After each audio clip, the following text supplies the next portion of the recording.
क्या आएगा, reflection of light से क्या पूछेगा, 1 मार्क्स।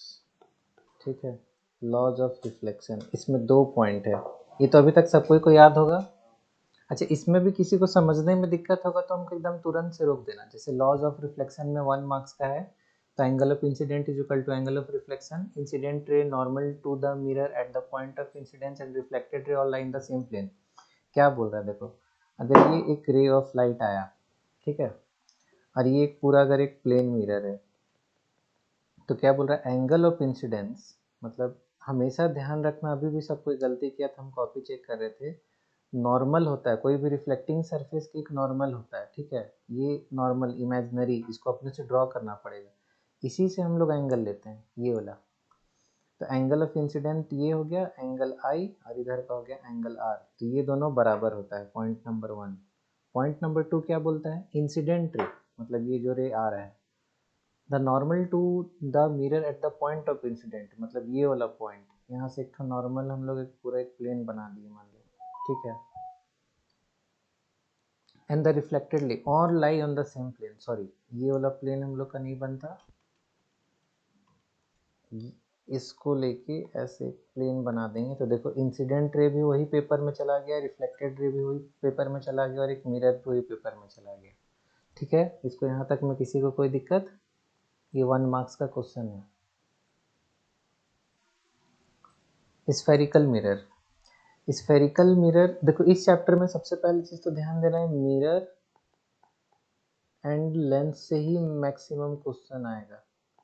और जैसे कि कोविड वोविड के कारण जैसा नियम बन रहा है, हार्ड क्वेश्चन तो आएगा नहीं ज़्यादा, हार्ड क्वेश्चन नहीं रहेगा, मतलब समझने ही वाला क्वेश्चन ज़्यादा रहेगा, समझने वाला क्वेश्चन मतलब न्यूमेरिकल टाइप से कम आएगा, लेकिन उससे जो बेस्ड थ्योरी है वो ज़्यादा पूछेगा। तो ऐसा तो नहीं पूछेगा कि व्हाट इज़ मिरर, मिरर तो कोई भी बता पाएगा, मिरर क्या होता है इंग्लिश में अगर बोला जाए तो। स्टार्ट करते हैं तो ना एग्जाम में ऐसा नहीं पूछेगा कि डेफिनेशन क्या है, डेफिनेशन ऑफ लेंस नहीं पूछने वाला है, ठीक है। क्या क्या पूछेगा, what is concave mirror, convex mirror, ये सब भी नहीं पूछेगा। जैसे देखो हम यहाँ पे बता रहे तुमको कनकेव मिरर क्या होता है, कन्वेक्स मिरर क्या होता है, ये सब भी नहीं पूछेगा, लेकिन जानना है कनकेव मिरर क्या है, कन्वेक्स मिरर क्या है। कनकेव मिरर वही है जो केव से याद करो ना, केव, केव कैसा होता है, एक डेन, लायन डेन हो गया, तो कुछ इस टाइप का आर्क रहता है, इसके अंदर लायन रहता है बैठे हुए, तो इससे ध्यान रखना है कि केव इधर की बार बेंड हो गया और इधर रिफ्लेक्टिंग सरफेस हो गया, कनकेव, कन्वेक्स हो गया इधर, और रिफ्लेक्टिंग सरफेस इधर, बस ये चीज़ ना याद करना ही पड़ेगा, इसका कोई हम समझा नहीं सकते हैं, कुछ नहीं कर सकते हैं। हमेशा हम लोग ऑब्जेक्ट लेफ्ट हैंड साइड में रखेंगे, मिरर का हमेशा लेफ्ट हैंड साइड में रखेंगे। अब इमेज जो बनेगा वही चीज़ हम लोग को समझना है बस। अब देखो इसमें से इंपॉर्टेंट क्या चीज़ हम वो बताते जा रहे हैं देखो मिरर बनता कैसे, सबसे पहले ग्लास बॉल ले लिया जाता है, इस टाइप का पूरा एकदम कंप्लीट ग्लास का होता है, इसको ना स्लिट काट दिया जाता है, एक यहाँ से काट दिए और एक यहाँ से काट दिए, 2 जगह से हम काट दिए। काटने के बाद हम लोग क्या करेंगे, अगर राइट हैंड साइड वाले को हम इधर साइड से अगर पॉलिश कर दिए, देखो मिरर के पीछे ये भी पूछ सकता है कि किस चीज़ का पॉलिश होता है, तो सिल्वर, याद रखना सिल्वर,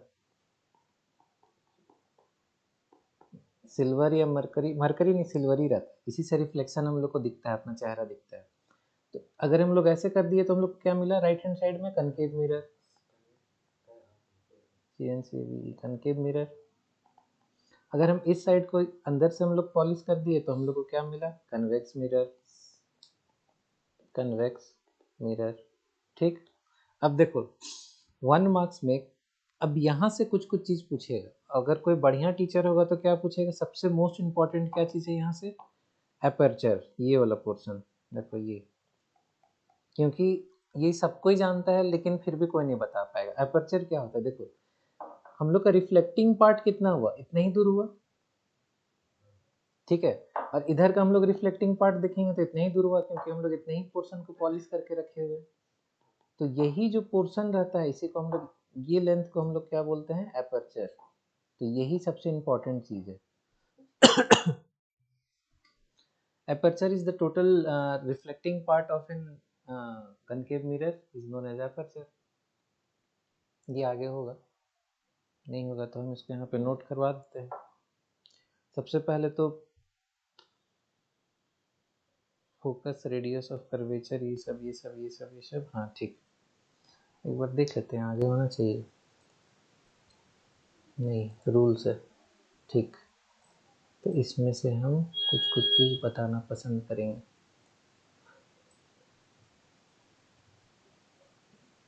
क्योंकि बहुत इम्पोर्टेंट है एपर्चर। अभी सब कोई को समझ में आ गया या नहीं आया तो अभी भी बताओ, क्योंकि एपर्चर बहुत बार पूछा है, अब पूछ सकता है उसको वापस से।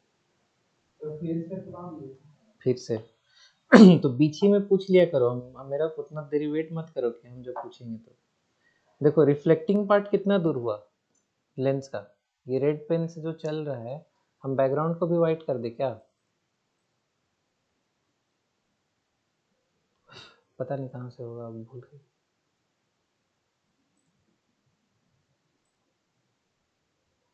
छोड़ो।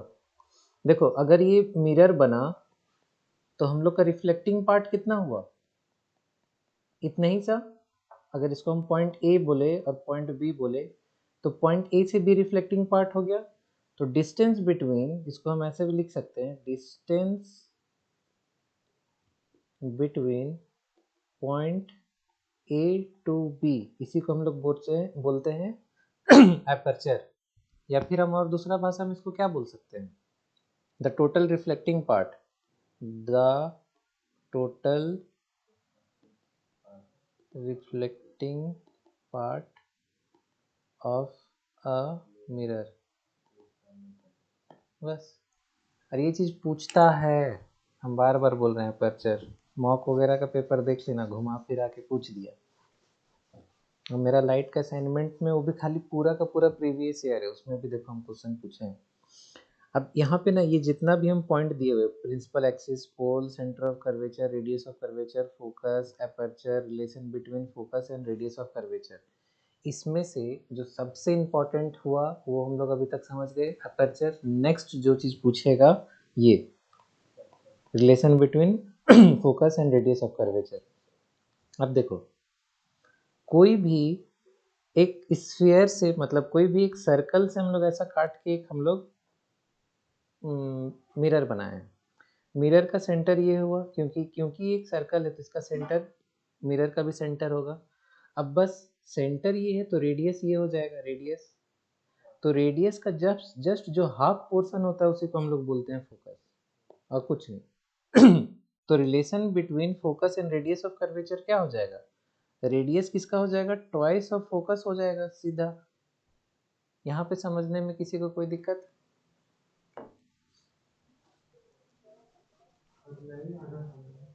ये भी चीज नहीं आया समझ में? अच्छा देखो, ये एक सर्कल है, ये सेंटर है, सेंटर से यहाँ तक का दूरी को क्या बोलते हैं, रेडियस। ठीक है।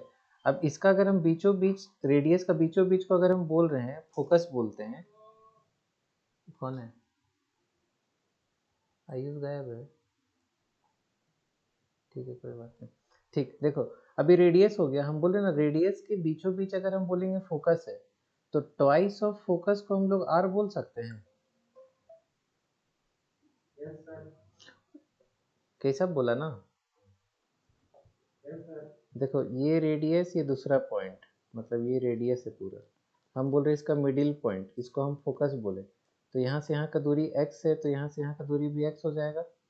तो twice of focus is equal to radius हो गया सीधा। यही इसका रिलेशन है, ये नेक्स्ट इंपॉर्टेंट चीज़ है, radius, relation between focus and radius of curvature.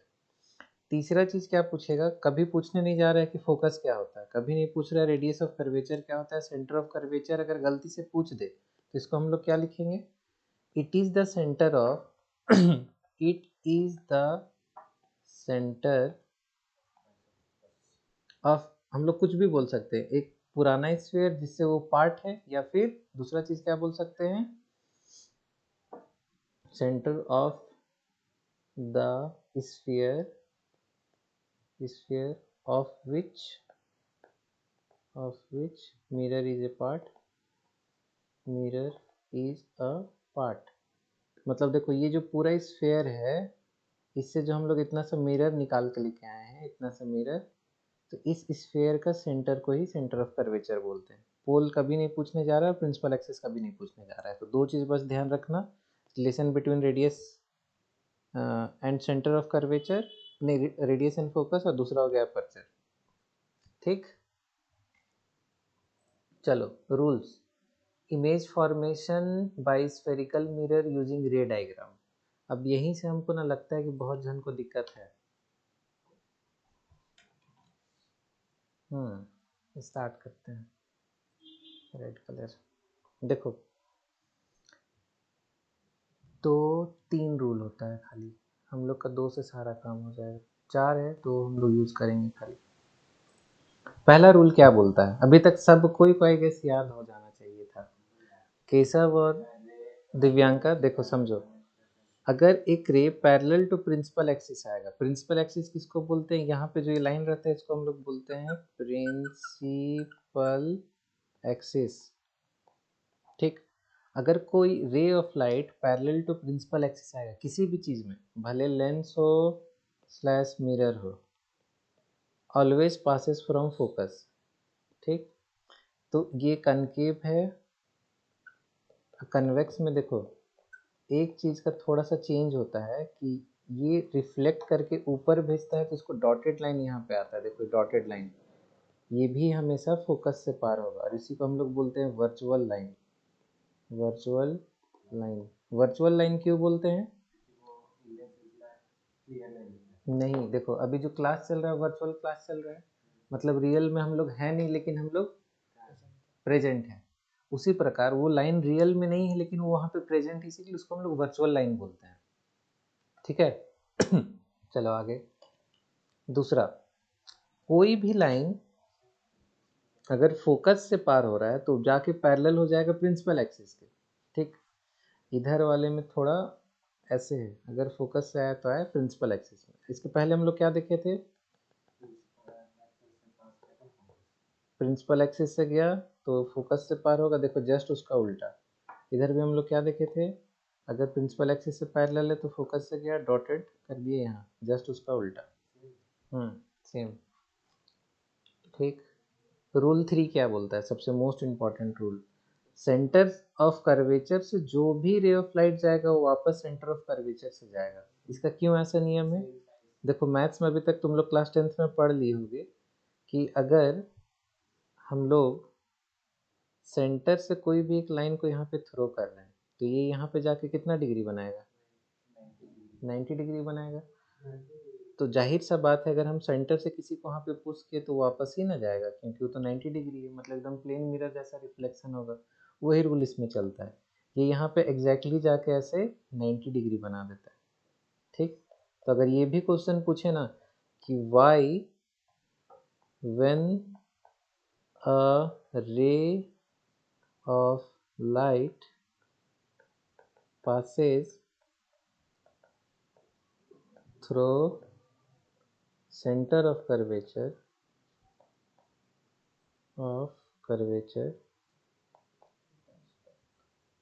returns back, question mark. इसका आंसर क्या हो जाएगा, सीधा ये, क्योंकि सेंटर से जब भी पास जाता है तो अगला सरफेस में 90 डिग्री एंगल में टकराता है, तो इसी के लिए रिफ्लेक्ट बैक हो जाता है। ठीक, देखो खाली ना इंपॉर्टेंट चीज नोट करके रखो, हम क्योंकि पूरा वीडियो बना दे रहे हैं, जिसको दिक्कत होगा वापस से एक बार देख लेना। लेकिन इंपॉर्टेंट क्या हो गया, जैसे ये क्वेश्चन एक इंपॉर्टेंट हो गया, ये क्वेश्चन पूछेगा, और जिसको जहाँ पे समझने में दिक्कत होगा वो वहाँ पे हमको बता देना, या अपना फट से स्क्रीनशॉट ले लेना कि हमको यहाँ पे दिक्कत हुआ। ठीक है, इस वाले लेंस में रे of light passing from centre of curvature, तो रियल में नहीं जाता है सेंटर ऑफ कर्वेचर से, सेंटर ऑफ कर्वेचर से जा रहा है, बस ये हम लोग का एज्यूम होता है, ये यहाँ से रिफ्लेक्ट होके बैक हो जाता है। ठीक, तो अब एग्जाम में जो भी पूछेगा इधर वाला पोर्शन ज़्यादा पूछेगा, क्यों ऐसा, क्योंकि रेयर है। चलो चौथा कभी एग्जाम में आता ही नहीं है, फोर्थ लो। जब अगर मान लो एकदम डायरेक्टली इस पॉइंट को क्या बोलते हैं, पोल, इस वाले पार्ट को पोल, तो कभी भी रे ऑफ लाइट अगर पोल में आया तो क्या होता है पता है, ये जितना एंगल ऑफ इंसिडेंट में है उतना एंगल ऑफ रिफ्लेक्शन से चला जाता है। Angle of incident is equal to angle of reflection. ये हम लोग को कभी यूज नहीं आता है, तो जिसको भी नहीं आता है इसमें दिमाग मत लगाओ, छोड़ दो। तो इन टोटल हम लोग 3 देखे, एक बार हम फिर से बता दे रहे हैं हल्का सा एकदम फट से। टोटल 4 रूल है, टोटल 4 रूल्स, उसमें से 3 काम का है, हम हिंदी में लिखेंगे काम का है एग्जाम के लिए। ठीक, पहला रूल बताओ तो दिव्यांक और केशव।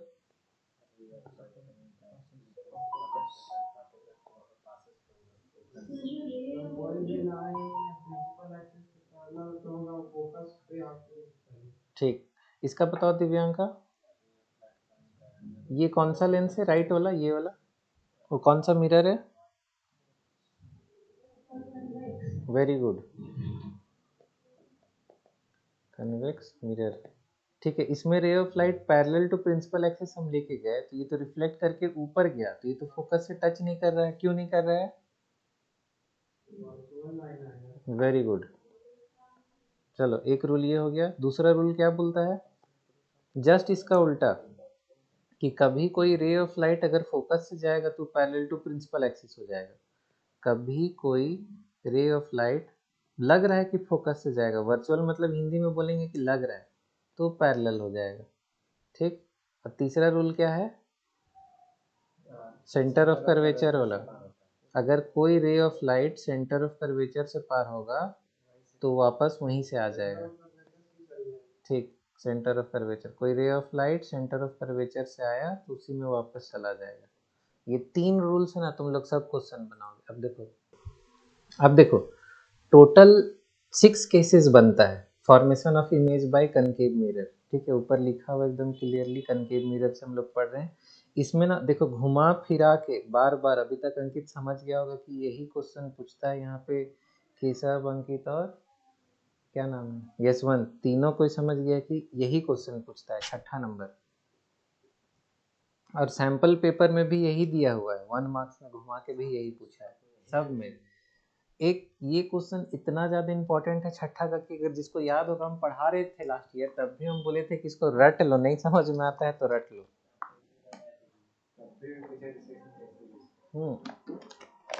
हम फिर बता रहे हैं एग्जाम में, अगर बहुत इजी बताया ना तो ऐसा मत करना कि बाकी को छोड़ देना। देखो याद कैसे करना है, समझो इसको, इसको ना टेबल को ध्यान से देखो। नेचर ऑफ इमेज पूछता है डायरेक्ट, यही नेचर ऑफ इमेज कैसा रहेगा, या साइज भी पूछ देगा कि कितना बड़ा हुआ छोटा हुआ, सब में ध्यान दो। सब में यहाँ पे रियल है, इन्वर्टेड है, रियल है, इन्वर्टेड है। खाली एक चीज़ है ना इसमें, वर्चुअल। वर्चुअल मतलब जैसे अभी हम लोग बैठे हुए, एक्चुअल में हम तुम्हारे मोबाइल में नहीं मौजूद है, हम तो अपने घर में मौजूद है। उसी प्रकार में ये जो फोटो बनता है डॉटेड लाइन से, उसे को वर्चुअल बोलते हैं, इरेक्ट मतलब खड़ा। तो ये एक लौता एक्सेप्शन केस है, इसी केस को हमेशा पूछता है। चलो अब एक एक करके हम लोग समझते हैं। केस नंबर 1, ठीक है, when object is placed at infinity. मतलब देखो, इन्फिनिटी जब यहाँ से एकदम दूर से पैरेलल लाइन आ रहा है, मतलब यहाँ पे फ्रॉम इन्फिनिटी हम लोग को एग्जाम में लिखना है, फ्रॉम इन्फिनिटी कम से कम इतना लिख देना है। ऐसे नहीं अभी हम जैसे यहाँ पे कंप्यूटर में बना हुआ है वैसे सीधा नहीं करना है, फ्रॉम इन्फिनिटी वहाँ पे रे ऑफ लाइट देना बहुत ज़रूरी है। अच्छा, डायग्राम कोई नहीं भूलेगा, मतलब याद करने चाहे समझने, डायग्राम पूछेगा ही पूछेगा। और पीछे जो हम एकदम फैशन में ग्रे कलर कर दिए, सब कोई ऐसे शेड करेगा, उतना एग्जाम में टाइम नहीं रहता है। ठीक है, ऐसे इसको शेडिंग कर देना है। ठीक है, 2-3 लाइन, मतलब हम ऐसे कर्व किया, 1 लाइन 2 लाइन 3 लाइन चलेगा, मार्क्स तो नहीं कटेगा। शॉर्टकट में चलेगा। ठीक है, अब देखो खाली इतना लिख के नहीं छोड़ना है, इसमें क्या क्या चीज़ हो रहा है। पहला चीज़ हम लोग को ध्यान देना है, यू, यू मतलब क्या होता है, ऑब्जेक्ट। ठीक है, ऑब्जेक्ट डिस्टेंस होता है एक्चुअल में, तो अभी हम शॉर्टकट में यू लिख रहे हैं, ऑब्जेक्ट ही होता है, ऑब्जेक्ट डिस्टेंस। तो ये कहाँ पे, इन्फिनिटी में। दूसरा चीज़, वी कहाँ पे बना, एफ में। ठीक, ये चीज़ नहीं लिखना है, लिखना क्या है, नेचर। नेचर मतलब जो इमेज फॉर्म हो रहा है, देखो यहाँ पे इमेज जहाँ पे टकराता है ना, हमेशा ध्यान ले रखना, whenever, whenever, EVER, and wherever, wherever, जब भी और जहाँ पे भी wherever two ray of light TRSCTS intersects, then image forms। ठीक, तो कहाँ पे इंटरसेक्ट हो रहा है? फोकस में। अब फोकस में क्या हो रहा है? सबसे पहला चीज तो हम देखेंगे कि अगर इमेज ऑब्जेक्ट अगर इतना बड़ा था, रे ऑफ लाइट आ रहा है तो ऑब्जेक्ट इतना बड़ा होगा। तो सबसे पहले नेचर क्या लिखेंगे? नेचर हमेशा किसके बारे में लिखते हैं? इमेज के बारे में। ऑब्जेक्ट के बारे में नहीं लिखते हैं, इमेज के बारे में लिखते हैं। जो जो नहीं समझा अभी भी समझ लो। इमेज कहाँ फॉर्म हो रहा है? यहाँ पे हो रहा है।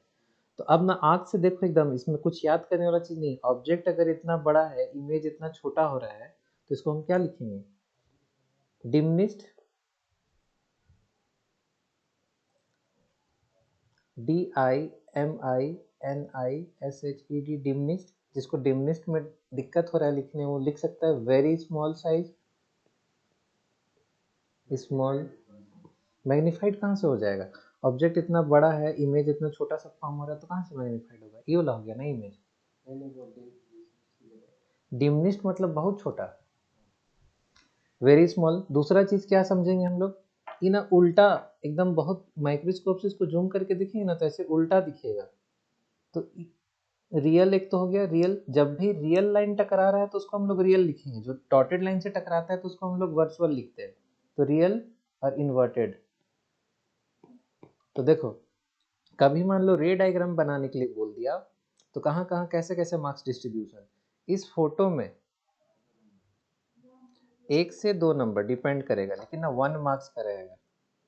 और 1 मार्क्स अगर मान लो कोई सब कुछ बनाया, अगर खाली एरो नहीं दिखाया तो 0।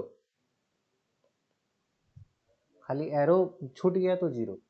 नेक्स्ट 1 मार्क्स कहाँ पे मिलेगा? यहाँ का नेचर। ये नेचर अगर कोई गलती लिखा तो फिर आधा मार्क्स मिलेगा, और सही लिखा तो फुल मार्क्स। अब देखो, इधर याद करने वाला कुछ चीज नहीं है। अलग अलग हम लोग क्वेश्चन देखते जाते हैं, अपने आप समझ में आएगा। चलो नेक्स्ट देखते हैं।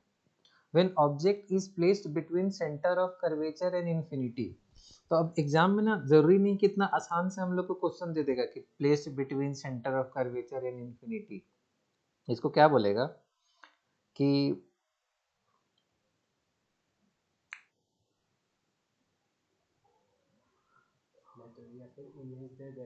देखो बता रहे, देखो ना, a boy is standing very far from a concave mirror. अब देखो, सबसे पहले तो वेरी फार अगर दिमाग यहाँ पे कोई पढ़ा, अब यहाँ पे थोड़ा तो रीजनिंग लगाना पड़ेगा ना, क्लास 9th 10th में हम लोग। तो वेरी फार फार मतलब क्या क्या होता है? फोकस, सेंटर ऑफ कर्वेचर या इन्फिनिटी। मतलब वो इन्फिनिटी के रेंज में है, मतलब या तो यहाँ पे होगा या इसके बीच में होगा। यही चीज समझ रहा है? तो ऐसे ही कुछ कुछ ना ग्रामर, मतलब इंग्लिश के टर्म से ना घुमाएगा, तो उसको हम ना अभी क्वेश्चन कराते कराते बताएंगे। पहले अभी सब चीज को हम एकदम क्लियर करा देते हैं। कहीं पे किसी को भी कभी भी कोई दिक्कत हो, प्लीज वहीं मुझे रोक दिया करें। तो देखो, अब इन्फिनिटी हम लोग देख लिए। इन्फिनिटी पोजीशन कहाँ पे था? यहाँ पे था। अब इन्फिनिटी और सेंटर ऑफ कर्वेचर के बीच में है, तो देखो रे ऑफ लाइट हमेशा rule number 1 parallel to principal axis passes from focus. ठीक। दूसरा, इसमें हम देखो चौथा वाला केस यूज किए। यहाँ पे angle of incident is equal to angle of reflection भी यूज किए, लेकिन देखो नीचे हम ब्लू में एक और बना के दिखाएं। चौथा केस का जरूरत नहीं है। दूसरा केस का क्या बोलता है कि when ray of light passes from focus become parallel to principal axis. Principal axis, तो देखो ये कहाँ पे आके कटा? यहाँ पे आके कटा। अब इसको देख के हम लोग को क्या क्या चीज देखी कि क्या क्या दिख रहा है? उल्टा है तो इन्वर्टेड। ठीक। एक तो रियल लाइन से टकरा के बन रहा है तो रियल। और क्या होगा? देखो ये बड़ा है और ये छोटा है, तो smaller in size. Smaller in size. ठीक है। अभी देखो, एक चीज और दिमाग में डालते जाओ। जब इंफिनिटी में था, कहाँ पे बना? फोकस में, एफ। उसका infinity and C centre of curvature में था, तो कहाँ पे बना? फोकस एंड सी के बीच में। अभी देखो तीसरा केस में हम लोग कहाँ पे पहुँचते हैं। When object is placed at centre of curvature, देखो हम लोग इसके पहले यहाँ देखे, यहाँ देखे, देखो ऑब्जेक्ट का साइज सब केस में सेम रहता है, ऐसा नहीं कि कोई दिमाग मत बोल देना कि सर ऑब्जेक्ट भी तो बड़ा छोटा कर सकते हैं, नहीं। अभी क्लास 10 में एग्जाम पास में जितना है खाली दिमाग करो, जितना बता रहे उतना डालो, नहीं बड़ा करना है जबरदस्ती, हमको नहीं हार्ड करना है यही आंसर हुआ उसका, हार्ड ही नहीं करना है हमको। तो देखो पहला केस, केशव और दिव्यांका, देखो ध्यान से समझते जाना। पहला case parallel to principal axis passes from focus, दूसरा case passes from focus parallel to principal axis. यहाँ पे टकराया, अब हमको क्या क्या चीज दिख रहा है, देखो सेम साइज, रियल, रियल यहाँ पे टकरा रहा है तो रियल, और दूसरा चीज उल्टा है तो इन्वर्टेड, बस। ठीक, अब हम लोग अभी फिर से एक बार यहाँ पे रिवीजन कराते हैं। जब इन्फिनिटी में था, इसको अगर हम लोग फोकस बोले तो ट्वाइस ऑफ फोकस को सेंटर ऑफ कर्वेचर, इसको हम बार बार क्यों तुम लोग को बोर करने पता है, क्योंकि यहीं से क्वेश्चन फंसता है। तुम लोग समझ ही नहीं पाते हो कि इमेज कहाँ फॉर्म होगा, दिमाग वहाँ पे तुम लोग का पूरा पलट के जाओगे, दिमाग उड़ जाएगा। इन्फिनिटी में था, इसको हम 1 नंबर दिए तो फोकस में फॉर्म हुआ, कैसा फॉर्म हुआ, एकदम छोटा सा। हम इसके बाद थोड़ा सा आगे बढ़े 2, तो हम कहाँ पे, यहाँ पे थोड़ा सा मेरा इमेज बड़ा हुआ 2। जब हम 3 पोजीशन पे आ गए, 3, तो यहीं पे फॉर्म होगा, और ये भी यूनिक केस है थर्ड। इसमें यूनिकनेस क्या है, ये सेम साइज हो गया, देखो छोटा से बड़ा होते जा रहा है। और तीसरा नंबर में, अरे कहाँ चला गया, तीसरा नंबर में, अरे यार, तीसरा नंबर में देखो यूनिकनेस क्या है, image and object are of same size. ठीक, चलो हम आगे बढ़ते हैं। जब C और F के बीच में रखें, रूल नंबर 1 क्या बोलता है, parallel to principal axis, focus से पार हुआ। रूल नंबर 3 क्या बोलता है, सेंटर ऑफ कर्वेचर से गया, सेंटर ऑफ कर्वेचर से वापस आया। अब देखो अगर इसमें कोई बोलेगा कि हम ऐसे नहीं कर सकते हैं सर, तो लगा दो रूल नंबर 2, तुम फोकस से पार करा दो ढंग से, इसको लगा दो इसका पैरेलल में, तो यहीं से जाके कटेगा वो, देखो कटा ना। तो हम कोई भी 2 रूल यूज कर सकते हैं, लेकिन इसके बाद हम लोग रूल नंबर 2 नहीं यूज कर पाएंगे। काहे नहीं यूज कर पाएंगे वो भी हम अभी बताते हैं। ठीक, तो इसमें हम लोग क्या दिख रहा है, ये इतना बड़ा है, इससे हम लोग का इतना बड़ा था, बड़ा हो गया, तो लार्जर मैग्नीफाइड हम लोग उसको लिख बोल सकते हैं। फिर एक्चुअल लाइन यहाँ पे टकरा रहा है तो इसको हम लोग क्या बोलेंगे, रियल, और उल्टा है तो इन्वर्टेड। ठीक, लार्ज को मैग्नीफाइड हम लिख दिए, तो इसमें अगर इतना लिखा रहेगा तो 2 मार्क्स सीधा मिल जाएगा। नहीं, नेचर में वो नहीं लिखा जाता, वो पोजीशन पूछता है। ठीक है, चलो आगे। When object is at focus, देखो यहाँ पे अगर फोकस के ऊपर ही रखा हुआ है तो कैसे, मतलब जनरल सा क्वेश्चन, वो जैसे मैग्नेटिक फील्ड में पूछते हैं ना कि why do magnetic fields of line never intersect each other, क्योंकि एक ही पॉइंट पे 2 पोजीशन नहीं हो सकता है। वैसे ही जब फोकस के ऊपर ही खड़ा है तो फोकस से कैसे रे ऑफ लाइट पार होगा। इसी के लिए rule number 1 parallel to principal axis passes from focus, और दूसरा सी से आया सी से गया, तो देखो यहाँ पे क्या लिखना पड़ेगा, टू इन्फिनिटी, और ये रे ऑफ लाइट ऐसे करके इसमें दिखाना ही दिखाना पड़ेगा। ठीक है, अब देखो अब यहाँ पे इतना था, ये इन्फिनिटी में जाएगा ना तो बहुत बड़ा इमेज बनेगा, तो हाईली हाईली मैग्नीफाइड, उसके बाद रियल और इन्वर्टेड। ठीक, अब चलो आओ सत्वा छठा केस, जब फाइनल बंद होगा तो बता देना। आयुष कुमार तो मस्त लगा, हाँ। सर एक क्वेश्चन आया था हम लोग नोट 3 में कि ऐसा क्यों होता है कि सेंटर ऑफ कर्वेचर से जब भी रे पास होता है तो वापस उसी से आता है। देखो आज हम बोले ना, बाकी लोग को ध्यान है कि हम ये वाला क्वेश्चन बोले थे कि पूछेगा जरूर, तुम शायद उस समय नहीं था क्लास में। देखो अब हम बता रहे हैं क्यों ऐसा होता है। ये सब चीज पूछने वाला क्वेश्चन है ही, इसमें डाउट तो कुछ है नहीं, क्यों नहीं पूछता है। देखो हमको ये बताओ, अच्छा 2 मिनट रिमेनिंग इसमें दिखाता है, वेरी गुड। ये सर्कल है मान लो, सर्कल में अगर हम यहाँ से ऐसे जाएंगे तो रेडियस इसका पेरीफेरी से क्या बनाता है, 90 डिग्री बनाता है ना आयुष। अब इसको हम यहाँ पे प्रोजेक्ट करेंगे तो ये वापस आएगा, क्योंकि 90 डिग्री में अगर एक प्लेन मिरर में हम एकदम 90 डिग्री में कोई रे ऑफ लाइट को प्रोजेक्ट कर रहे हैं तो रिफ्लेक्ट बैक होगा। बस यही रीजन है। अब क्यों, देखो एक लेंस है, मिरर है, सॉरी, मिरर का सेंटर ऑफ कर्वेचर कहाँ पे होता है, मतलब यहाँ से यहाँ तक का दूरी है उसका, यहीं से यहीं तक का दूरी है, यहाँ से यहाँ तक का दूरी, यहाँ से यहाँ तक का दूरी, यहाँ से यहाँ, सब सब मतलब वो रेडियस होता है एक्चुअली में, उसी को सेंटर ऑफ कर्वेचर बोलते हैं। तो अब हम यहाँ से इसको प्रोजेक्ट करेंगे तो यहाँ पे क्या बना देगा, 90 डिग्री बना देगा सीधा, मतलब जैसे जाएगा वैसे वापस आएगा। समझ में आया?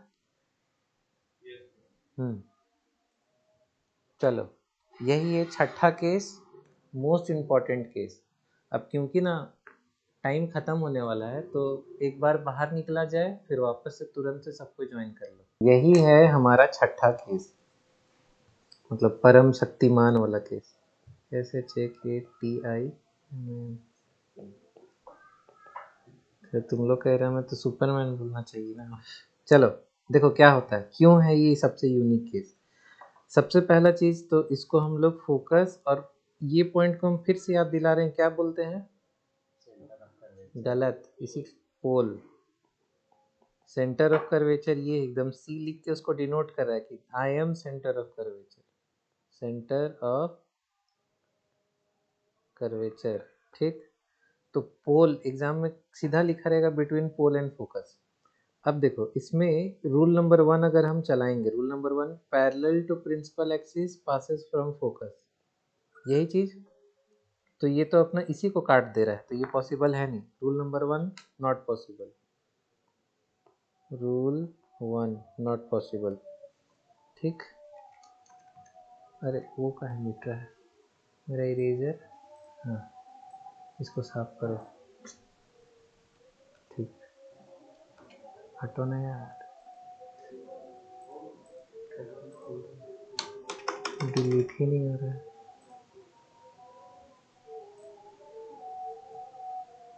गजब, ये तो इरेज होना ही नहीं चाह रहा है, इसको हम उठा के साइड कर दे,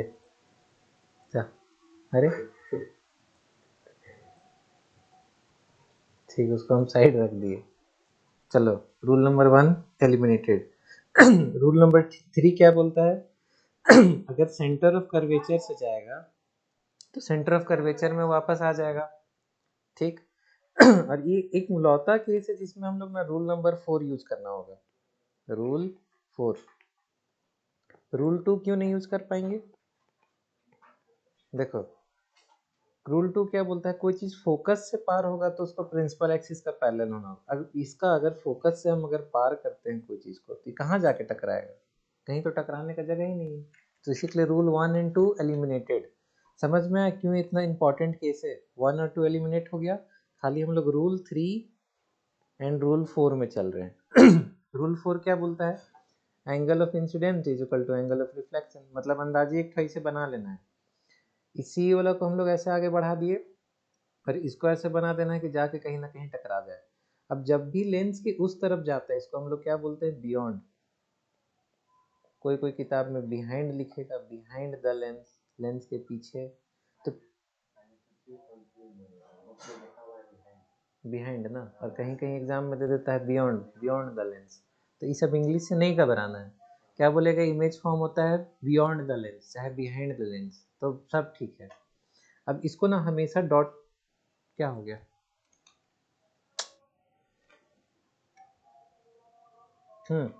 इसको ना हमेशा डॉटेड लाइन में, मतलब अब इसमें ध्यान देने वाला चीज क्या है, डॉटेड लाइन ही होना चाहिए, किधर साइड, राइट हैंड साइड, हाँ बियॉन्ड में। अभी जहाँ पे टकराएगा, डॉटेड टकराया तो नेचर में हम लोग क्या क्या लिखेंगे, नेचर पहला वर्चुअल, क्यों वर्चुअल, क्योंकि वो डॉटेड टकरा रहा है, एक्चुअल में नहीं टकरा रहा है, ठीक। अब ये देखो एकमात्र केस है जिसमें ऊपर है, बाकी सब में इधर हम लोग का था, नीचे नीचे नीचे नीचे नीचे। तो दूसरा क्या है, जब खड़ा है तो उसको इरेक्ट। अब तीसरा चीज क्या है, ये देखो इससे हमेशा बड़ा हो रहा है, तो ये मैग्नीफाइड, MAGNI। तो इसमें बुरा नहीं मानना है, किसी का दिमाग में इनलार्ज आया तो भी सही है, लार्ज आया तो भी सही है। अब हिंदी में मत लिख के आ जाना कि बड़ा बड़ा होगा, ठीक है। बस इतना दिमाग में ध्यान रखो।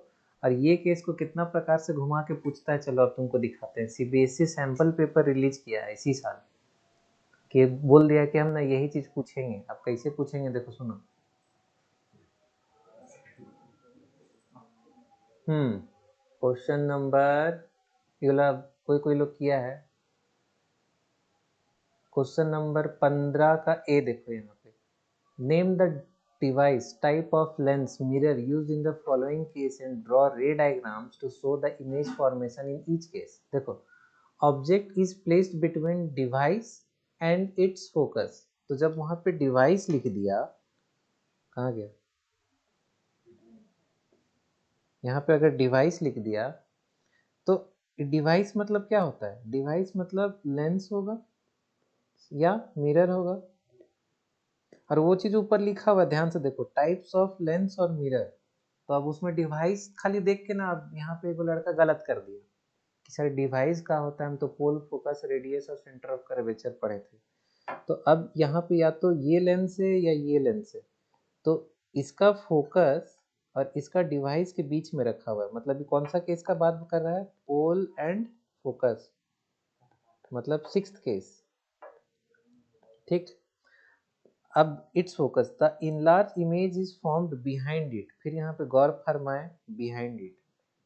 अब हाँ, अब देखो किसी किसी का दिमाग में क्या चलता है ना, कि अगर लेंस यहाँ पे है, इधर से आ रहा है, तो ये तो सामने वाला पोर्शन हो गया। सॉरी, हाँ, हम लोग को क्या लगता है ना कि इधर ये फ्रंट हो गया और बिहाइंड मतलब इधर हो गया, बिहाइंड। वो सब कहाँ लगता है नहीं लगता है भी एग्जाम में भूल जाना है। बिहाइंड और बियॉन्ड मतलब इधर राइट हैंड साइड, बस, ठीक। तो बिहाइंड इट। अब बताओ ये कौन सा होगा, इन लार्ज इमेज भी हो रहा है और पोल और फोकस के बीच में, मतलब छठा केस है। मतलब दिमाग में बैठा लेना, क्या क्या बनेगा, वर्चुअल रहेगा, इरेक्ट रहेगा, इन लार्ज रहेगा, जो कि यहाँ पे दे दिया है। तो कौन सा लेंस में या मिरर में होता है, तो इसका आंसर क्या हो जाएगा, कनकेव, कनकेव मिरर। और लेंस पढ़ाएंगे तो कन्वेक्स मिरर में भी होगा। देखो बाकी लोग ध्यान दो, क्यों हम इतना बार बार फोकस कर रहे हैं कि पोल कौन सा है, टर्म्स में भी क्यों फोकस कर रहे हैं, क्योंकि ना यही सब चीज में ना घूम जाते हो तुम लोग, सब कुछ आएगा फिर भी एग्जाम में गलती। The object is placed between infinity, मतलब अब हम एक थोड़ा सीधा लाइन ऐसे खींच लेंगे। हमको क्या क्या है यहाँ पे, मान लो मेरा डिवाइस है, अब डिवाइस टर्म से हम लोग बात करेंगे, ठीक। CBSE बोल दिया लेंस ऑब्जेक्ट, लेंस मिरर मत बोलिए हमको, अब डिवाइस बोलिए। तो यहाँ पे फोकस होता है, अब जितना दूरी में यहाँ पे फोकस होता है उसी का डबल दूरी में यहाँ पे सेंटर ऑफ कर्वेचर होता है, और कहीं दूर में जाके यहाँ पे इन्फिनिटी एक मान लिया। तो an object is placed between infinity, मतलब एक इन्फिनिटी एंड द डिवाइस, मतलब कहीं पे भी रख दिए, यहाँ से यहाँ पे कहीं पे भी रख दिए। The image is formed behind the device between its pole and focus. अब देखो, अब इसमें लड़का लोग कितना गड़बड़ हो जाएगा अगर ऐसे सोचे। तो अब क्या बोल रहा है कि behind the device between pole and focus, यही दिमाग में आएगा, यही आएगा ना। लेकिन एक चीज तुम लोग को बता देते हैं, इसको हम ना थोड़ा सा इरेज कर पाएंगे, पता नहीं कहाँ से इरेज कर पाएंगे इसको। ये क्या है, highlight, sign, edit, control Z। हाँ चलो कोई बात नहीं, हम लोग पुराना ओल्ड वे में हम लोग आगे बढ़ेंगे, ठीक है। चलो हम क्या बोलना चाह रहे थे, कि अगर हम लोग का ये लेंस है, चाहे ये कनकेव मिरर, अब बिहाइंड द, इसमें देखो कितना अच्छा इंग्लिश से कंफ्यूज किया है। Image is formed behind the device between its pole and focus. अब इस बिहाइंड मतलब तो हम लोग समझ गए, इधर, इधर ना तो पोल होता है ना फोकस होता है, नहीं होता है। किस चीज में इधर पोल और फोकस होता है, कन्वेक्स मिरर में वो ठीक बोल रहा है, लेंस में भी होता है, दोनों में आएंगे। पहले मिरर पढ़ रहे थे ना, अभी फिर मिरर पढ़ेंगे, फिर वापस इस क्वेश्चन में आएंगे। इसमें यहाँ पे हम लोग का फोकस होता है, तो अब बिहाइंड बोला मतलब बिहाइंड बोल के खाली पोल फोकस बोला ना, तो मेरा डायरेक्ट हम इसके बाद ना दिमाग ही नहीं लगाते, हम सीधा आंसर लिख देते कन्वेक्स मिरर। तो 3 मार्क्स मिलता खड़े खड़ा, मतलब हाँ, तो कन्वेक्स मिरर और ऊपर कनकेव मिरर। देख लो बाकी लोग भी ऐसा आजकल पूछेगा, सीबीएसई लिख के दिया, इसको हमने लिख के आया, मत बोलना सर आप बना के ला के दिए हैं। इसी के लिए बोल रहे अभी कोविड के कारण आसान किया है, लेकिन वो चेक करने चाह रहे हैं कि दिमाग लड़का का ठीक तो है, समझ तो पा रहा है। अगर हम लेंस को डिवाइस लिख देंगे तो नहीं तो कहीं कंफ्यूज हो जाएगा कि कौन डिवाइस भाई, मेरा मोबाइल की, आईपैड की, कंप्यूटर, कौन सा डिवाइस के बीच में रखा हुआ है। चलो ठीक है, इसी के लिए ध्यान से समझ। हाँ, हम भी क्वेश्चन एक बार देख के गड़बड़ा गए थे जब आप किए थे ना, तब फिर देखे मेरे डिवाइस का ब्रैकेट में लिखा हुआ है टाइप ऑफ लेंस, तब पता चला। हाँ, तो इतना हम ध्यान से क्यों बता रहे हैं पता है, एग्जाम में जब प्रेशर रहता है ना, तो वैसे ही पसीना छूट रहा रहता है। अभी तो तुम घर में बैठ के कर रहे हो, इसी के लिए कर लिए, एग्जाम में 3 नंबर चल जाता है 0 नंबर में। चलो आगे बढ़ते हैं।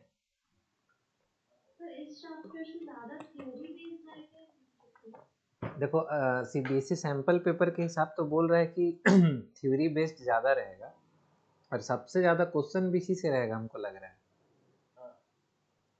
मतलब हम जितना भी सैंपल पेपर देखे, प्रीवियस ईयर देखे, पूरे स्टडी करने के बाद आया, सबसे मोस्ट इम्पोर्टेंट चैप्टर यही है। हमको लगता है सबसे ज़्यादा मार्क्स है इसका, 50% वेटेज इसी में एकदम। जिसको अभी भी नहीं समझ में आया, 2-3 दिन हमसे टाइम दो, पूरा मन भर पढ़ो, पढ़ा देंगे। और देखो यहाँ रिकॉर्डिंग भी हो रहा है, बढ़िया रिकॉर्डिंग हो रहा है, भेज देंगे अभी।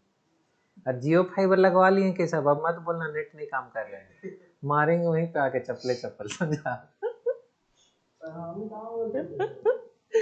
नहीं ऐसे ही बोल रहे थे, कॉमेडी कर रहे हैं, कितना सीरियस सीरियस पढ़ाएंगे। चलो अब देखो, कनकेव वाला पार्ट मेरा खत्म हो गया, ठीक है।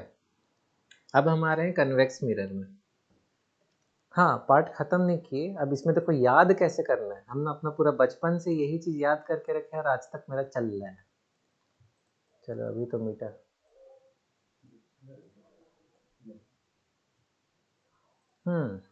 देखो अभी 1 2 3 4 5 6 ऊपर में क्या लिखा हुआ है, सबको तो दिमाग में क्लियर है। ठीक, अब नीचे 1, हाँ नीचे 1 2 3 4 5 6 क्या लिखा हुआ है, सबको क्लियर है। यही चीज ना दिमाग में बैठा लेना। अब एग्जाम में देखो कैसे करना है। एग्जाम में मान लो केस 2 दिया, केस 2 मतलब between between infinity and centre of curvature, मतलब इतना तो दिमाग तो रहना चाहिए ना कि हम यहाँ पे ऐसे एरो बनाए। अब केस 2 कहाँ पे फॉल करता है, यहाँ पे फॉल किया। अब ना इसके बाद तुम कुछ करो, वो एग्जामिनर नहीं देखने जा रहे, तुम सीधा लाइन खींचा है, टेढ़ा सांप जैसा खींचा है, लेकिन आप सांप जैसा भी नहीं खींच के लाना। पेंसिल रखो, ऐसे कर दो, फोकस से अब नीचे इधर साइड पेंसिल रखो, इधर इसको ना फोकस से करते हुए यहाँ पे मिला। और नहीं विश्वास है ना, तो इधर साइड से भी एक बार रख के ले जाकर देखो, कभी उसका चुंदी में नहीं मिलेगा। ट्राई करके देखो, हम फिर से बता रहे, हमेशा इधर पेंसिल रखो और इधर से उधर खींच के लेके जाओ। एक बार हम एक्सपीरियंस करवा दे क्या, देखो हम ऊपर से लेके आएंगे, मेरा लाइन यहाँ तक आया, अब सब कोई बोल रहा है कि सब बोल रहे हैं नहीं सर इधर से आ रहा है तो इधर ही से जाएंगे, थ्योरी बोला है, हम इधर से लेके जा रहे हैं। अब देखो कितना टेढ़ा मेढ़ा हुआ मेरा लाइन। और अगर हम इसको बाद में बनाते तब तो फिर वो हवा में रहता मेरा। जैसे हम कुछ कुछ मेथड बता रहे हैं, तो हम नीचे यहाँ पे इसे रखे उसका मुंह के पास में, ऐसे करके एक ठो लाइन बना दी। दूसरा रूल क्या बोलता है, फोकस से जाएगा। अब फोकस से जाएगा ना, तो देखो पहले इसको बनाना, भले कोई स्केल से भी बना रहा है तो इसको पहले बनाएगा। यहाँ तक हम पहुँचा दिए। अब यहाँ से हम इसको ना हल्का सा ऐसे करके, और देखो गड़बड़ हो गया ना, इतना प्रैक्टिस है मेरा फिर भी गड़बड़ हुआ। तो इसी के लिए हम बता रहे, कुछ कुछ चीज बता रहे हैं, उसका ना ध्यान से इधर लो मिला दिए। अब तुम फिर कैसा बोलेगा नहीं सर हम ऊपर से लेके जाएंगे, तो देखो हम ऊपर से लेके जाएंगे तो क्या होगा। इस सब में ना टाइम नहीं बर्बाद करना है एग्जाम, इसी के लिए हम हंसा हंसा के सिखा दे रहे हैं। देखो ऊपर से अगर हम लेके जा रहे हैं, देखो ऊपर से लेके गए, हमको तो खाली ऊपर से लेके जाएंगे, देखिए खाली फोकस से पार करना है। अब वो मेरा कहाँ पार हो रहा है हमको उससे क्या मतलब, यदि यहाँ पार है। और हम इसको ना यहाँ से इसे खींच के लेके गए, दे यहाँ बन रहा है मेरा image। इसी के लिए ये सब हम घर में बहुत जन को पढ़ा के हम देख लिए हैं, उसका दिमाग में रहता है वहां पे बनाना है, 5 मिनट दिमाग खर्चा कर देता है, वहां नहीं बनता है उसका। अच्छा चलो, अब ना बहुत जन का ये क्वेश्चन रहेगा कि उसको याद कैसे करे सर। ये तो ठीक है, हंसी मजाक में समझ में आ गया कि हम पहले इमेज डिस्टेंस और ऑब्जेक्ट डिस्टेंस एक बार में बना लेंगे और लाइन हम खींचते रहेंगे हंसते हंसते एग्जाम में। अब याद कैसे रखना है? अब याद रखने का तो एक उपाय है, एग्जाम का टाइम है, माथा में प्रेशर लो और समझो। एक नंबर मतलब इन्फिनिटी, ठीक। अब इन्फिनिटी से हम उधर जा रहे हैं, किस चीज में जा रहे हैं? Object distance. ऑब्जेक्ट डिस्टेंस कहाँ से? डिवाइस से, DEVIC, या फिर पोल से, या फिर लेंस में भी यही चलता है, मिरर में भी यही चलता है। अब एग्जाम में कुछ हो लिख दो आप तो मत कंफ्यूज हो, ठीक। अब हम जब सबसे दूर हैं, सबसे दूर यही हो सकता है, तो मेरा जो सबसे पहला फॉर्म होगा ना, सबसे पास होगा। सबसे पास होगा, सबसे पास मतलब फोकस। अब जैसे हम इसको ना सेगमेंट में बांटा है, देखो इसको हम नीचे थोड़ा सेगमेंट में एक बार और बांट के दिखा रहे, थोड़ा सा डिस्टर्ब करने के लिए खेद है। मान लो ये लेंस है या मिरर है, जो भी है डिवाइस है, हमको नहीं मतलब।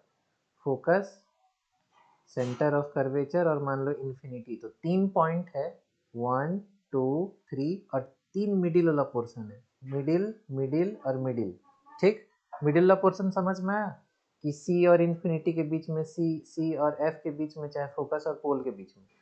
3 हम लोग का ये पॉइंट हो गया और 3 हम लोग का मिडिल पोर्शन हो गया। तो अब दूसरा पॉइंट में, अब यहाँ पे वापस आओ, दूसरा जब मिडिल में है तो उसका इमेज भी मिडिल में ही फॉर्म होगा। हम ऑब्जेक्ट डिस्टेंस लेफ्ट से राइट जा रहे थे, इमेज का हम लोग इधर से इधर जाएंगे, इमेज।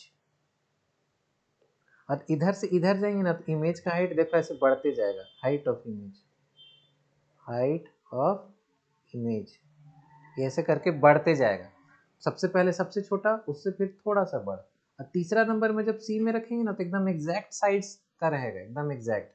चौथा में आएंगे तो उससे बड़ा, पांचवा में आएंगे तो सबसे बड़ा, मतलब ये एट इन्फिनिटी वाला केस था जो पैरेलल दिख रहा था।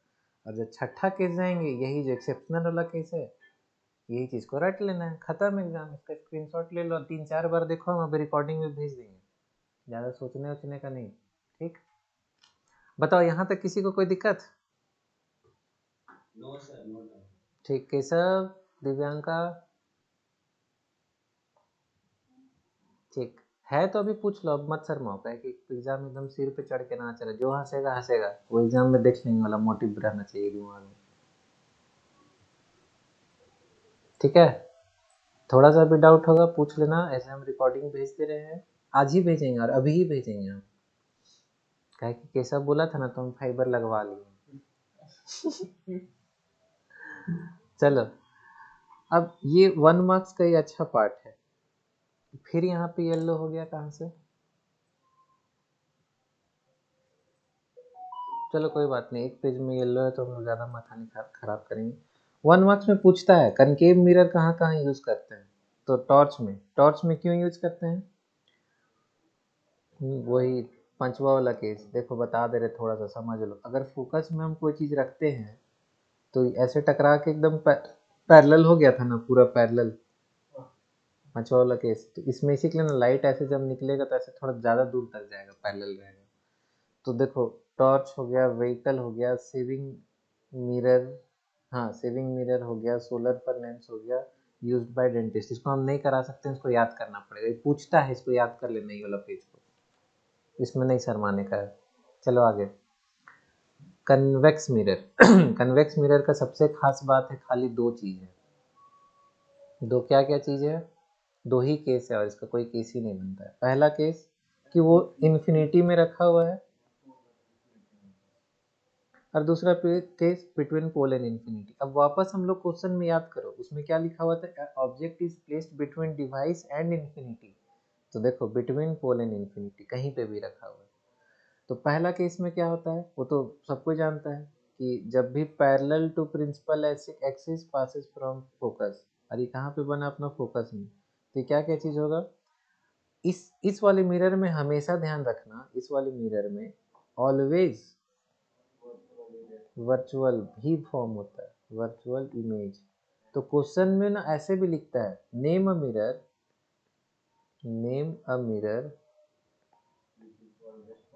which always forms virtual image। हम टीचर रहेंगे तो ये क्वेश्चन पूछ देंगे, आलतू फालतू नहीं पूछते, मतलब बोर्ड वाले। तो ठीक है, पहला तो ये समझ में। अब देखो अपने आप समझ लो, बहुत छोटा है तो देखो हाईली डिमिनिश्ड यहाँ पे। अब इसमें सर माना नहीं, वेरी स्मॉल लिख के आ जाए एग्जाम में, कोई गलत नहीं होने वाला है, ठीक है। उतना इंग्लिश नहीं समझ में आ रही, स्पेलिंग नहीं समझ में आ रहा है, वेरी स्मॉल, ठीक। दूसरा, अब डॉटेड लाइन से बन रहा है तो वर्चुअल है, इरेक्ट मतलब ऊपर की ओर है, ठीक है, बस इतना ही लिखना है। दूसरा case, between infinity and pole, इसमें कहीं पे भी हम लोग रखेंगे, कहीं पे भी। पहला rule, parallel to principal axis passes from focus, हम इसको ना डॉटेड लाइन ले आए। तीसरा रूल क्या बोलता है कि इसको सेंटर ऑफ कर्वेचर से पास होना चाहिए, मतलब ये जो बनता है ना, हमेशा image always forms between pole and focus. नहीं, इमेज बस इतने ही दूर में हमेशा बनेगा, जिंदगी भर इतने ही दूर में बनेगा। अब देखो ये वाला क्वेश्चन में वापस समझ में आएगा। The object is placed between infinity and the device, the image is formed behind the device between its pole and focus, between its pole and focus. अब हम क्या बोल रहे हैं कि जिंदगी भर इतने ही दूर में बनेगा, तो कौन सा पॉइंट हो गया, पोल, और ये कौन सा पॉइंट हो गया, फोकस। तो बिटवीन पोल एंड फोकस। देखो इतना ऐसा ही आसान आसान क्वेश्चन पूछेगा वो, ठीक, समझ में आ गई बा, ठीक। चलो अब ये भी इंपॉर्टेंट है, 1 मार्क का सवाल है यो। क्या बोलता है कि कहाँ यूज होता है, तो रियर व्यू मिरर में यूज होता है। अब कहीं कहीं पूछता है ना, क्यों यूज होता है रियर व्यू मिरर में, हम वो अभी वापस हम डायग्राम में पहुंच रहे हैं। डायग्राम में हम लोग क्या देख रहे हैं कि अगर यहाँ पे बहुत बड़ा है तो भी बहुत छोटा बना दिया, या फिर बड़ा है तो भी छोटा है, मतलब ये जिंदगी भर छोटा ही बनाएगा। तो अब मान लो पीछे से कोई ट्रक आ रहा है, ट्रक के बगल में मान लो मेरा कार यहाँ पे है, ठीक है, ऐसे हम आगे जा रहे हैं, यहाँ पे मेरा ये वाला मिरर लगा हुआ है। अब मेरा एक ट्रक यहाँ पे है, उसके बगल में एक ठो कार है। अगर इसको मैग्नीफाई करके दिखाता तो हमको खाली ट्रक का इतना पोर्शन दिखता, हमको तो कार दिखता नहीं, हम इधर काट देते तो ठुक जाता। हमको इसको पूरा को छोटा करके दिखाएगा तभी ना हमको दोनों चीज दिखेगा। और ये लेंस, ये मिरर, इसका एक और खासियत हम यहाँ पे लिख दे रहे हैं, it always forms small image, हमेशा छोटा इमेज फॉर्म करता है, ठीक। हाँ तो देखो यहाँ पे हम एकदम सीधा सीधा लिखा हुआ है, image produced by convex mirror is always small and erect, so this mirror is used to generate image of a large object that it has wider field of view as they are curved outward।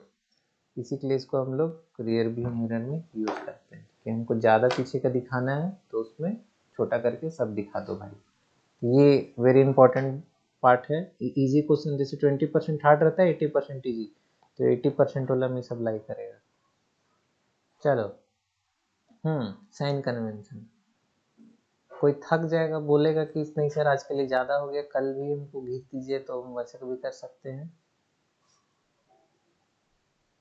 Sign convention क्या बोलता है, देखो sign convention कुछ नहीं है, ये आजकल नहीं पूछता है, जैसे बेसिकली पिछले पहले पूछता था, 3 मार्क्स 4 मार्क्स 2 मार्क्स में पूछता था, ये 5 पॉइंट लिखना रहता था, पर पॉइंट आधा मार्क्स रहता था। देखो सीधा तुम लोग ना डायग्राम में देखो, इसमें याद कुछ नहीं करना है, हम पहले एक ठो कोऑर्डिनेट बनाते हैं, कोऑर्डिनेट से हम तुम लोग को भी सब समझा देंगे। कोऑर्डिनेट यहाँ पे एक्स डैश वाई डैश। अब अगर हम नीचे से ऊपर जाएंगे, ठीक, तो क्या होता है, पॉजिटिव होता है। यहाँ से कुछ भी चीज़ को हमको मेजर करना है ना, तो पहला बात तो ये ध्यान रखें, कुछ भी चीज़ को हम लोग मेजर करेंगे तो पोल से मेजर करेंगे। अब हम नीचे की ओर गए, मतलब मेरा कोई इमेज ऐसे फॉर्म हुआ, तो हम ना पोल से नीचे की तरफ जाके देखें, तो नीचे जाएंगे तो हम नेगेटिव, ऊपर जाएंगे तो पॉजिटिव। बचपन से पढ़ रहे हैं, एक्स एक्सिस वाई एक्सिस के ऊपर पॉजिटिव होता है, वाई एक्सिस के नीचे नेगेटिव होता है, किसी को कोई दिक्कत अभी भी बोल दीजिए। अगर मेरा image left hand side form हुआ तो हम पोल से इधर जाके देखेंगे, ठीक है, हमेशा पोल से ही जाना है, तो हम उसको क्या बोलेंगे, सर जी नेगेटिव हो गया। अब भले ही ऊपर फॉर्म हो चाहे नीचे फॉर्म हो, तो मेरा नेगेटिव दिखा, ये नेगेटिव। अब पोल से अगर राइट हैंड साइड फॉर्म हुआ तो पॉजिटिव। बस यही चीज़ है। देखो, the object is always placed to the left of the mirror, ये तो अभी तक सब कोई समझ गया होगा कि ऑब्जेक्ट को हमेशा लेफ्ट में रखते हैं। सारा डिस्टेंस को हम लोग पोल से मेजरमेंट करते हैं। अब देखो, जो भी हम लोग राइट हैंड साइड मेजरमेंट लेते हैं उसको पॉजिटिव लिखते हैं, लेफ्ट हैंड साइड उसको नेगेटिव, जो यहाँ पे हम बता दिए। ऊपर जाएंगे तो पॉजिटिव, नीचे जाएंगे तो नेगेटिव। बताओ, समझने में किसी को कोई खेद? गर्ल्स एंड बॉयज, ठीक, चलो आगे। तुम लोग जल्दी जल्दी बोलोगे ना तो हमको भी आसानी पड़ेगा जल्दी जल्दी आगे बढ़ने में। अब देखो, रिफ्रैक्शन, इससे फिर 1 मार्क्स का आएगा। सीबीएसई बोला है कि हम रिफ्रैक्शन से पूछेंगे एक क्वेश्चन। हाँ, और ओ हाँ, रुको, छूट गया, magnification and mirror formula. Very very thank you Divyanka. अब मैग्निफिकेशन क्या होता है? मैग्निफिकेशन कोई भी चीज़ को मैग्नीफाई करना है, तो मैग्निफिकेशन मतलब m is equal to v by u होता है। तो v क्या होता है बताओ चलो? Image distance, image distance. u क्या होता है? Object distance, object distance. तो यही होता है बस मैग्निफिकेशन, ठीक है। अब इसको अगर हम लोग अंग्रेजी में टर्म में लिखना है तो it is the ratio of size of image to the size of object. Ratio मतलब कोई भी चीज डिवाइडेड बाई है, size of image to the size of object, हो गया। चाहे इसको हम लोग दूसरा भी लिख सकते हैं, magnification is equal to height of image by height of object. तो इसको मेन जो फॉर्मूला बनता है is equal to minus v by u is equal to height of image by height of object. Minus नहीं लगता है mirror में, plus लगता है। कोई देखना किताब में, प्लस लगता है। इसको ना हम, देखो दिव्यांका, अभी खाली इतना ध्यान देना, it is the ratio of, ये डेफिनेशन हो गया DEF, ठीक, और ये वाला उसके नीचे डेफिनेशन के नीचे ये लिख देना, ठीक है। अभी याद कर लेना है। V मतलब इमेज, हम ऊपर लिख दिए, देखो, image distance, the distance of object from the pole of the mirror, it is donated by V, तो हम एकदम V। U मतलब पूरा जिंदगी भर याद रखना है, ऑब्जेक्ट डिस्टेंस होता है। तो अगर ऊपर इमेज बाय नीचे ऑब्जेक्ट किए हैं तो ऊपर इमेज का हाइट और ऑब्जेक्ट का हाइट, याद करने में कोई दिक्कत नहीं, एकदम सिंपल। इतना करो, फिर जैसे हम लोग न्यूमेरिकल में पहुंचेंगे हम लोग उसको आगे कवर अप कर लेंगे, ठीक है। चलो, हाँ नहीं, उसको पॉजिटिव में लिखना है, कुछ मत लिखना है, छोड़ दो ब्लैंक। वी बाई यू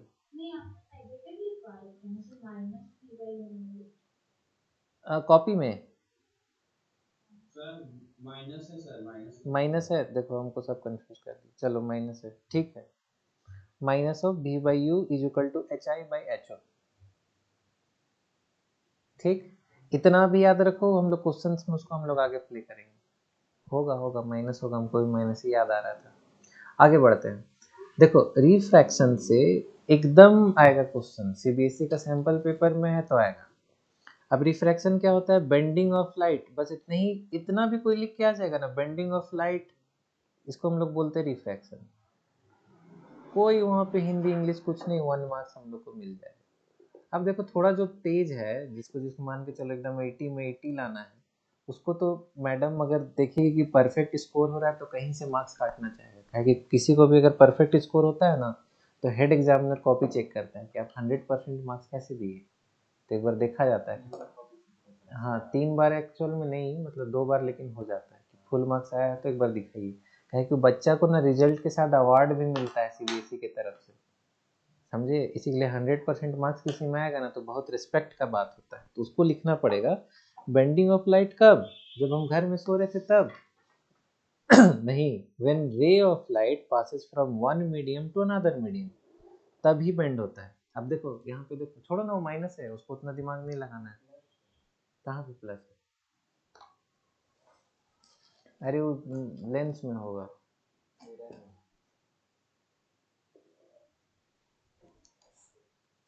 अच्छा ठीक है, उसको हम देखते हैं।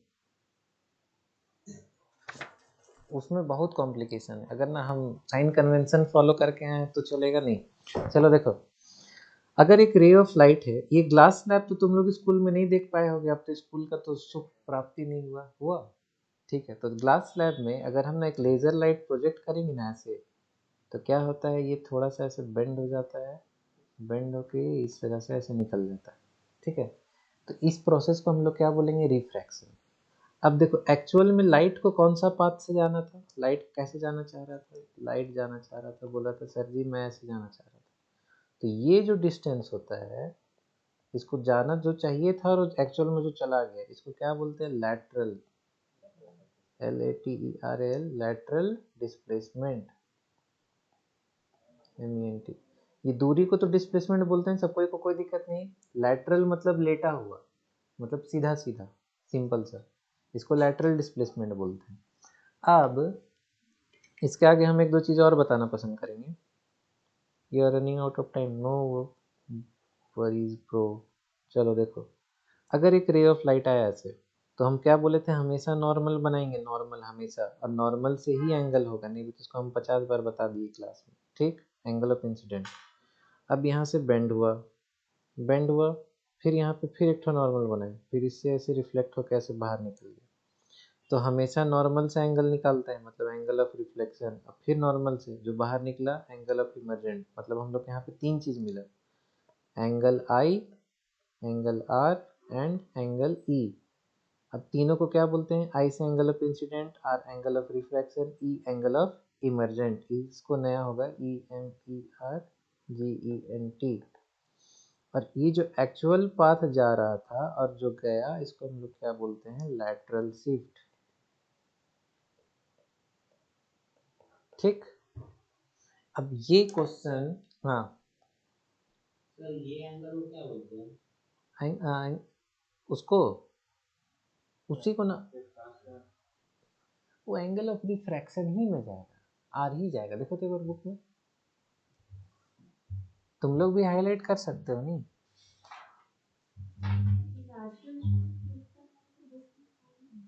क्या चीज, लैटरल शिफ्ट, लेकिन CBSE बोल दिया ना कि हम पूछेंगे, तो हमको क्या करें, हमको बताना पड़ेगा ना। देखो हम दिखाएंगे कहाँ पे बोला और कैसे बोला। लैटरल शिफ्ट ये तो होगा ही नहीं टॉपिक, हमको लग रहा है बुक में। और CBSE बोला है कि हम माइक्रोस्कोप वगैरह भी पूछ सकते हैं, तो हमको उसको भी पढ़ाना पड़ेगा, माइक्रोस्कोप, टेलीस्कोप। हम पूरा CBSE का प्रॉपर साइट में जाके देखें क्या है नहीं है। अच्छा सुनो, हम भी क्या ना कंफ्यूज हो गए, रुको। देखो ये जो तुम बोले ना आयुष, ये पहला सरफेस के लिए देखो, फर्स्ट मीडियम के लिए रेयर टू डेंसर,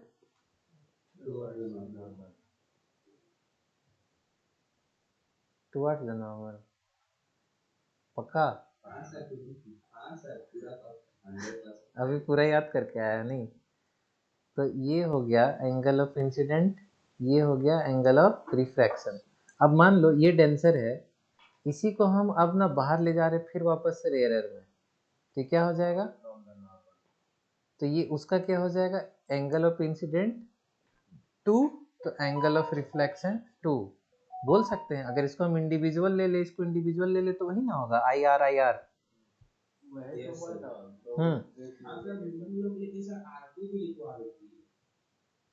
R2 कहाँ पे लिखवा देती है मैडम, यही वाला, ये वाला में इसमें R2 कहाँ ले लिखेगी।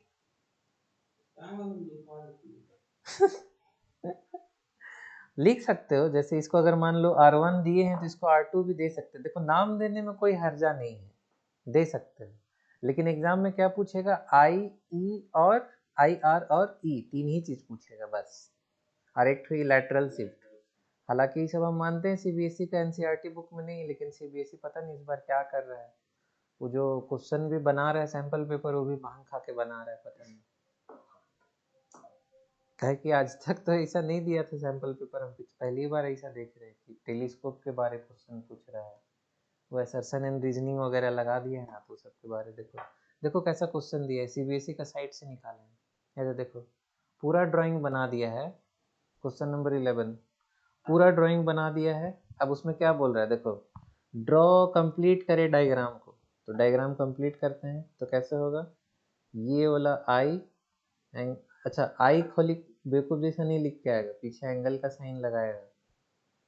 यहाँ पे मान लो एंगल R, फिर यहाँ पे एक तो सीधा लाइन, ये वाला एंगल E, और इसको डॉटेड करके, इसको ऐसे करके, इसी को बोलते हैं लैटरल सेट। लैटरल, अब यहाँ पे डिस्प्लेसमेंट लिखा हुआ है तो लैटरल डिस्प्लेसमेंट लिखना पड़ेगा।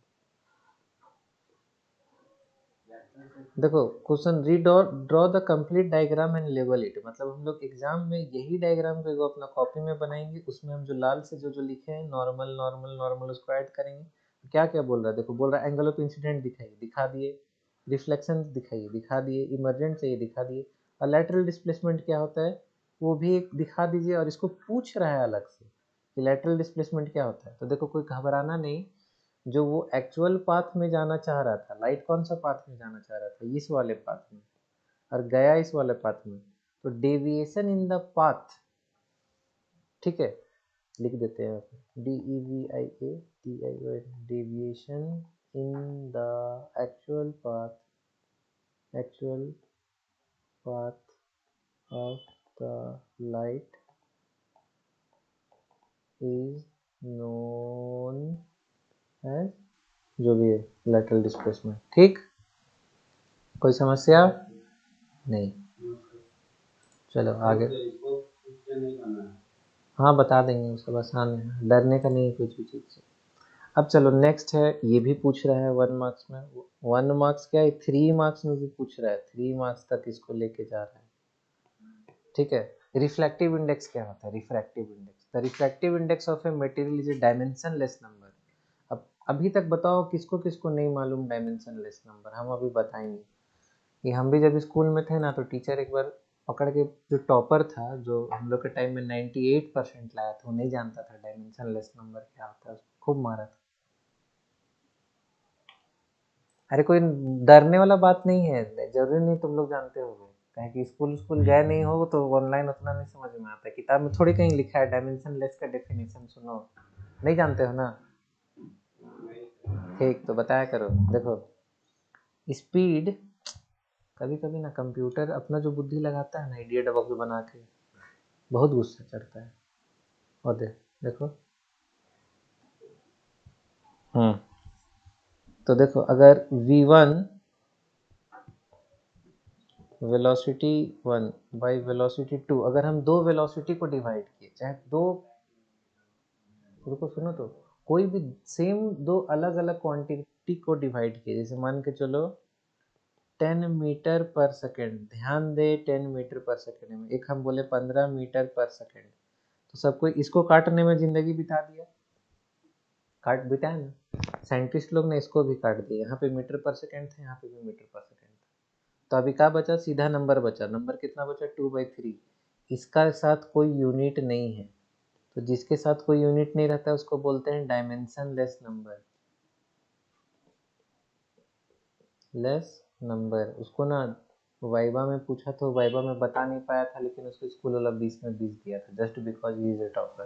और तुम लोग से वाइवा में पूछेगा ना स्कूल में, तुम लोग नहीं बताओगे ना, देगा 18 नंबर और 16 नंबर।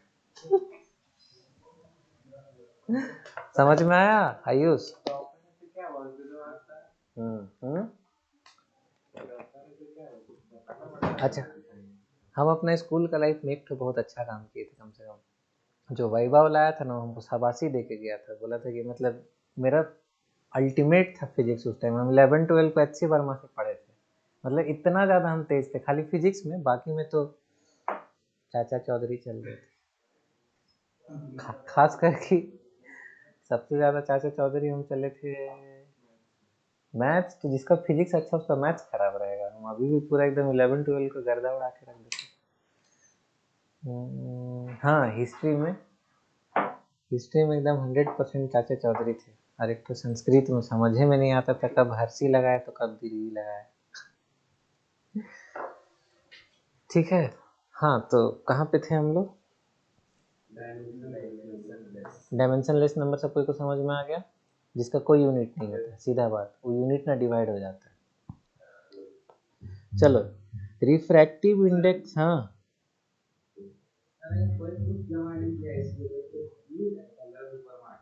क्या चीज, तुम्हारा नेट बहुत खराब है। देखो अब हम फाइबर लगा लिए तो अब हमको ना कोई नहीं बोलेगा कि मेरा नेट खराब है। तुम्हारा आवाज क्लियर नहीं आ रहा है। सर बोल रहे हैं कि जो स्कूल में कुछ जमा नहीं किया है हाँ उसको 15 से ऊपर मार्क्स मिल जाएगा। नहीं 16 देगा, 15 से ऊपर देगा तो 16 देगा।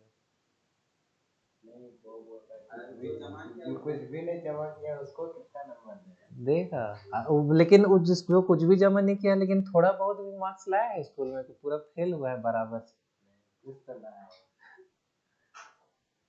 देखो बार सर अच्छा मतलब हल्का फुल्का जमा किया उसका। देखो 12 तुम अपने बारे पूछ रहे हो क्या? तुम अपना पैर में कुल्हाड़ी मारने कहा गया था जब हम तुमको 2-3 महीना से समझा रहे थे कि स्कूल वाला से एकदम कैसे भी करके भीख मांग के लेके आना है।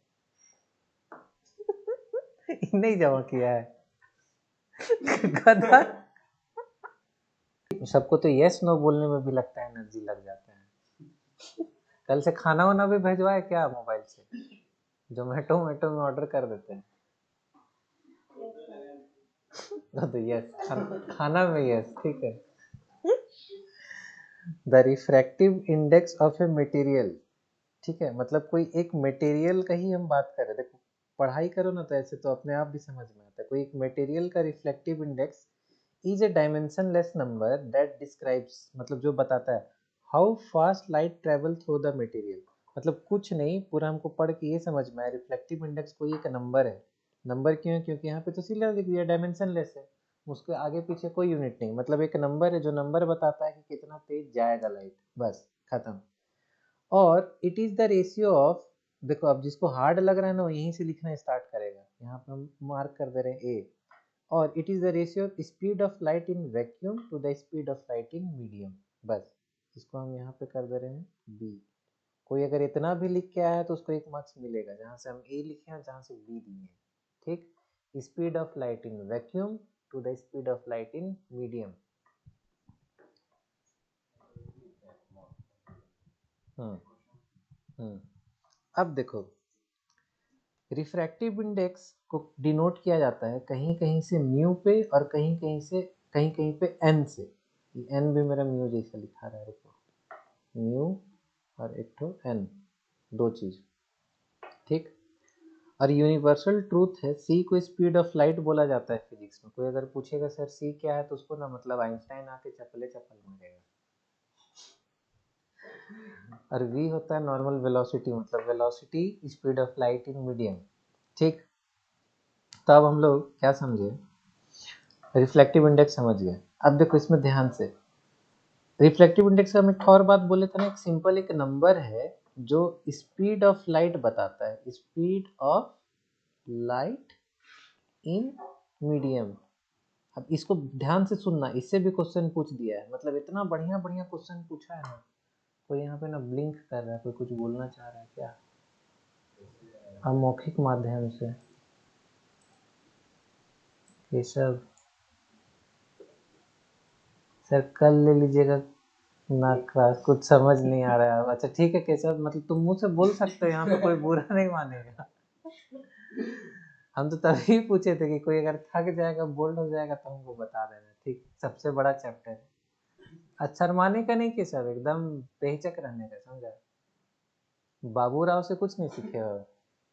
बाबू राव कौन अभी पूछे? वो फिर हेरा फेरी, और हेरा फेरी में नहीं आता है चश्मा पहन के बाबू राव। हाँ बाबू राव आपटे,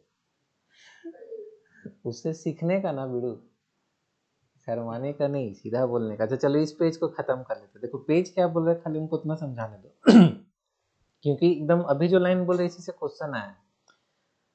एक नंबर है रिफ्रैक्टिव इंडेक्स जो speed of light in medium बताता है। ठीक है, जितना लेस, मतलब lesser the number faster will be the speed, मतलब जितना कम नंबर रहेगा उतना ज़्यादा स्पीड होगा, ज़्यादा नंबर होगा तो कम स्पीड होगा। ठीक है, चलो आगे देखते हैं। एयर का 1.00003 और डायमंड का 2.42, तो स्पीड ऑफ लाइट किस में ज़्यादा रहेगा बताओ? एयर में सर। तुम फिर एकदम बेवकूफ जैसा डायमंड बोल रहे हो। तुम क्वेश्चन में भी डायमंड लिखे हैं, हम बोले कि जब ज्यादा रहेगा तो उसमें स्पीड कम हो जाएगा, ठीक।